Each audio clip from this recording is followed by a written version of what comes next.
മുൻമന്ത്രി വി.കെ. ഇബ്രാഹിം കുഞ്ഞ് അന്തരിച്ചു. വിവരങ്ങളുമായി അബ്ദുൾ റഹ്മാൻ ചേരുന്നു. അബ്ദുൾ റഹ്മാൻ, ഇപ്പോൾ വരുന്നൊരു വാർത്തയിലേക്കാണ്. മുൻമന്ത്രി വി.കെ. ഇബ്രാഹിം കുഞ്ഞ് അന്തരിച്ചു. അദ്ദേഹം കുറച്ച് നാളുകളായി അസുഖബാധിതനായി ചികിത്സയിലായിരുന്നു. ഇപ്പോഴായിരുന്നു അന്തരിച്ചു എന്നുള്ള വാർത്ത പുറത്തു വരുന്നത്. കൊച്ചിയിലെ സ്വകാര്യ ആശുപത്രിയിൽ ചികിത്സയിലിരിക്കെയായിരുന്നു അന്ത്യം.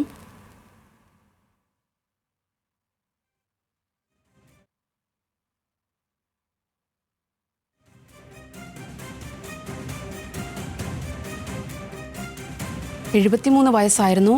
കൊച്ചിയിലെ ആശുപത്രിയിൽ ചികിത്സയിലിരിക്കെയായിരുന്നു അന്ത്യം. 7 നാളായി അസുഖബാധിതനായി ചികിത്സയിലായിരുന്നു എന്നാണ് മനസ്സിലാക്കുന്നത്. കഴിഞ്ഞ ഞായറാഴ്ച മുതൽ അദ്ദേഹത്തെ ആശുപത്രിയിൽ പ്രവേശിപ്പിച്ചിരിക്കുകയായിരുന്നു ആരോഗ്യ സംബന്ധമായ പ്രശ്നങ്ങൾ കൊണ്ട്. ഇപ്പോഴാണ് അദ്ദേഹത്തിൻ്റെ മരണവാർത്ത പുറത്തു വരുന്നത്.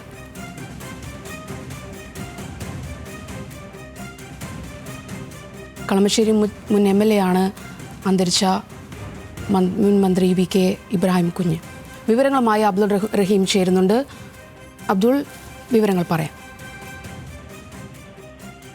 കഴിഞ്ഞ കുറച്ച് നാളുകളായി വാർദ്ധക്യ സഹജമായ അസുഖങ്ങളെ തുടർന്ന് അദ്ദേഹം ചികിത്സയിൽ തുടരുകയായിരുന്നു. അതിനിടെ കഴിഞ്ഞ ദിവസമാണ് അദ്ദേഹത്തിന്റെ അസുഖം മൂർച്ഛിക്കുകയും നെട്ടൂരിലുള്ള സ്വകാര്യ ആശുപത്രിയിലേക്ക് അദ്ദേഹത്തെ കൊണ്ടുവരികയും ചെയ്തത്.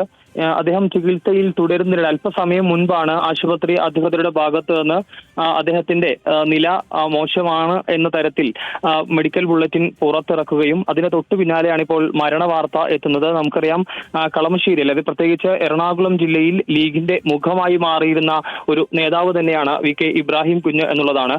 അതുകൊണ്ട് തന്നെ ആ തരത്തിൽ അദ്ദേഹത്തിന്റെ വിയോഗം സ്വാഭാവികമായും എറണാകുളത്തെ സംബന്ധിച്ചിടത്തോളം വലിയ ഒരു നികത്താനാവാത്ത ഒരു വിടവ് തന്നെയാണ്. കൂടാതെ മുസ്ലിം ലീഗിനെ സംബന്ധിച്ചിടത്തോളവും അദ്ദേഹം പ്രശസ്തനായ പ്രമുഖനായ ഒരു നേതാവാണ്. അത്തരത്തിൽ അദ്ദേഹത്തിന്റെ വിയോഗം എന്ന് പറയുന്നത് മുസ്ലിം ലീഗിനെ സംബന്ധിച്ചിടത്തോളവും വലിയ ഒരു നികത്താൻ കഴിയാത്ത ഒരു വിടവ് തന്നെയാണ് എന്ന് നമുക്ക് ഈ ഘട്ടത്തിൽ പറയേണ്ടി വരും. ഏതായാലും ഇന്ന് അദ്ദേഹത്തെ ആശുപത്രിയിലെത്തി പി.കെ. കുഞ്ഞാലിക്കുട്ടിയും അതുപോലെ തന്നെ പ്രതിപക്ഷ നേതാവ് വി.ഡി. സതീശൻ അടക്കമുള്ളവർ സന്ദർശിച്ചിരുന്നതാണ്. ആ സമയത്ത് പി.കെ. കുഞ്ഞാലിക്കുട്ടിയുടെ ഒക്കെ പ്രതികരണം വന്നത് അദ്ദേഹം നിലവിൽ നേരിയ പുരോഗതി അദ്ദേഹത്തിന്റെ ആരോഗ്യനിലയിൽ ഉണ്ടായിരുന്നു എന്നുള്ളതായിരുന്നു ആദ്യഘട്ടത്തിലേക്ക് പ്രതികരണം വന്നത്. ഇന്ന് വി.ഡി. സതീശൻ അടക്കമുള്ളവർ കണ്ടതിന് ശേഷം സംസാരിച്ചപ്പോഴും ആ തരത്തിലുള്ള പ്രതികരണമാണ് വന്നത്. പക്ഷേ ഇന്ന് അല്പസമയം മുമ്പ് അദ്ദേഹത്തിന്റെ നില മോശമാണ് എന്ന തരത്തിൽ മെഡിക്കൽ ബുള്ളറ്റിൻ പുറത്തു വരികയും ഇപ്പോൾ അദ്ദേഹത്തിന്റെ മരണവാർത്ത സ്ഥിരീകരിക്കുകയുമായിരുന്നു. പ്രധാനമായും ഈ ഹൃദയാഘാതം, അതുപോലെ തന്നെ ദീർഘകാലമായുള്ള വൃക്കരോഗം, അതുപോലെ തന്നെ മറ്റ് അസുഖങ്ങളും അദ്ദേഹത്തിന് ഉണ്ടായിരുന്നു എന്നുള്ളതാണ് നമുക്ക് അറിയാൻ കഴിയുന്നത്.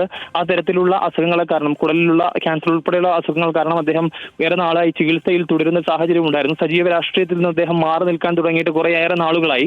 ആ തരത്തിലൊക്കെ അദ്ദേഹം പൂർണ്ണ വിശ്രമ ജീവിതത്തിലേക്ക് കടന്നിരുന്ന ഘട്ടത്തിലാണ് ഇത്തരത്തിൽ അദ്ദേഹത്തിന് ഇങ്ങനെ ഒരു രോഗത്തെ തുടർന്നാണ് അദ്ദേഹം സജീവ രാഷ്ട്രീയത്തിൽ ഉൾപ്പെടെ മാറി നിന്നൊരു സാഹചര്യം ഉണ്ടായതായാലും ആ തരത്തിൽ ചികിത്സയും മറ്റു കാര്യങ്ങളൊക്കെയായി മുന്നോട്ട് പോകുന്നതിനിടയിലാണ് ഇപ്പോൾ അദ്ദേഹത്തിന്റെ മരണവാർത്ത എത്തുന്നത് എന്നുള്ളതാണ് ഏറ്റവും പ്രധാനപ്പെട്ട കാര്യം. ഏതായാലും നിലവിൽ അദ്ദേഹത്തെ എറണാകുളത്തെ സ്വകാര്യ ആശുപത്രിയിലാണ് അദ്ദേഹം ഉള്ളത് എന്നുള്ളതാണ് നമുക്ക് അറിയാൻ കഴിഞ്ഞിട്ടുള്ളത്. ഏതായാലും ആ രീതിയിൽ ഇന്ന് അദ്ദേഹത്തിന്റെ അല്പസമയം മുമ്പ് അദ്ദേഹത്തിന്റെ മരണം സ്ഥിരീകരിച്ചുകൊണ്ടുള്ള വാർത്ത കൂടി ഈ ഘട്ടത്തിൽ പുറത്തു വരുന്നു. അദ്ദേഹത്തെ നേരത്തെ തന്നെ, അതായത് ഈ തരത്തിൽ അസുഖം മൂർച്ഛിച്ച സമയത്ത് പ്രത്യേക ICUവിൽ അദ്ദേഹത്തെ കിടത്തി ചികിത്സ നൽകിക്കൊണ്ടിരിക്കുകയായിരുന്നു. പ്രത്യേക മെഡിക്കൽ സംഘമൊക്കെ അദ്ദേഹത്തിനെ പരിശോധിച്ച് വരികയായിരുന്നു. അതിനിടയിൽ ഇപ്പോൾ അല്പസമയം മുമ്പ് മരണവാർത്ത പുറത്തു വരുന്നത്.